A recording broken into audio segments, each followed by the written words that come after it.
In today's video, I am going to teach you how to set up Klaviyo added to cart flow. This is a simple automation you can use to follow up with people who add an item to their cart but do not move forward right away. The goal is to give them a helpful reminder at the right time without being pushy. Start in your Klaviyo dashboard and look to the left sidebar. Click Flows. This is where all of your automated sequences live, including Welcome Series, Abandoned Checkout, and the added to cart flow we are building here. Once you are on the Flows page, click Create Flow. When the options appear, choose Create from Scratch. Building it from scratch keeps things clean and makes sure the flow matches the exact trigger and timing you want.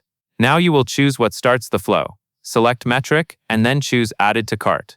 This tells Klaviyo to enroll someone in the flow as soon as they add a product to their cart. Make sure you are selecting the correct Added to Cart metric for your store, especially if you have multiple integrations, because the flow will only work if the metric is receiving activity. Next, you will add a delay so your email does not send immediately. Drag a time delay block and place it directly under the trigger. Set the delay to 2 hours.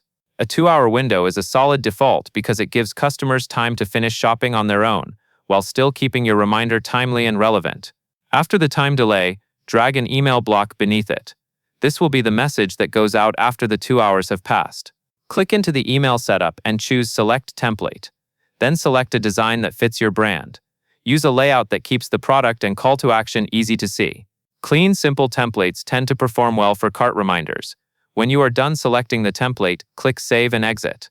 Before you turn anything on, take a moment to confirm the flow reads in the right order. Added to cart trigger, then a 2-hour time delay, then your email. Finally, switch the flow status from draft to live. This activates the automation so it can begin sending to real customers. And that is all there is to it.